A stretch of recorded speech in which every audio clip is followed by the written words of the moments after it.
want to bring us current to some of the energies that are taking place right now, and we covered some of this in our initial fireside gathering, and we feel it's really helpful to repeat this, especially for those who may have not made it. We are currently in the 4th day of the Mayan Unity Consciousness Wave calendar that has been put forth by Carl Johan Kalaman. And essentially this 4th day, which began on June 25th, is a time of leaf formation.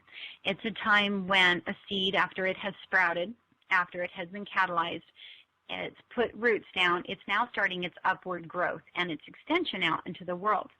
And if you were to imagine the first 4 leaves on any plant being the 4 directions, or the 4 corners of a foundation, those are the energies that currently are at play on the planet and in the consciousness of humanity.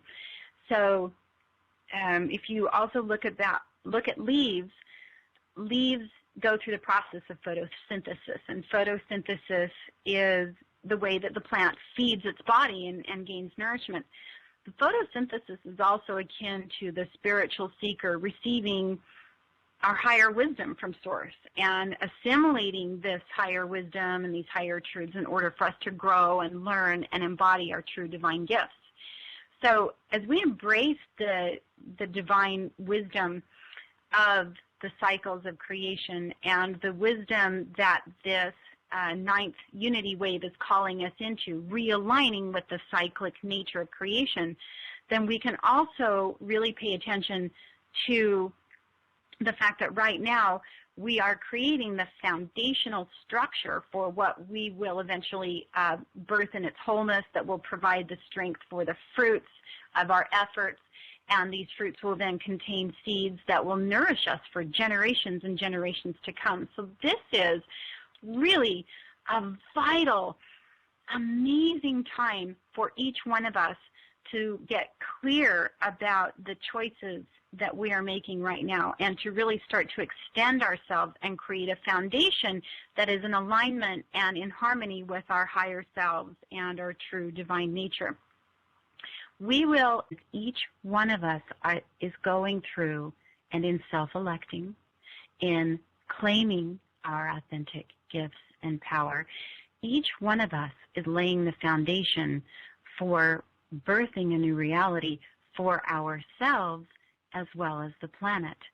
And so through this gathering, as we journey through the Garden of Illuminated Hearts, we begin to share a common vision. And this common vision connects us. It gives us something of a resonance field within the community. What we are also doing, each and every one of us, is calling forward a vision of our highest self and becoming very clear, very familiar, very integrated with this vision of our higher selves. And in this vision, it realigns us with our true divine nature. And as we hold this vision of our higher selves and we are realigned with our true divine nature, this allows us to co-create from a space of wholeness, from a space of holiness. And this co-creation is really the energy of what is going to help us thrive in this 5th world of the great coming together. We recognize that for thousands, maybe millennia of years, we have operated largely in a competition, in a fear perspective that there is not enough, that we have to compete with each other in order to get what we need, living from the base Maslow's of just having to fight for what we need in the world. And instead what we're recognizing that it is through the energies of cooperation and co-creation, that interconnectedness that allows us to mirror each other, that allows us to help refine one another, that gives us the pieces that helps complete each and every one of our own personal visions. And as each one of us manifests and completes our own personal visions, then we create this tapestry, this weaving of beauty and wholeness and light and fulfillment This is how we create the Garden of Illuminated Hearts across the entire face of the planet. So, beloveds, thank you for having the courage, the insight, and the trust to join us on this journey today.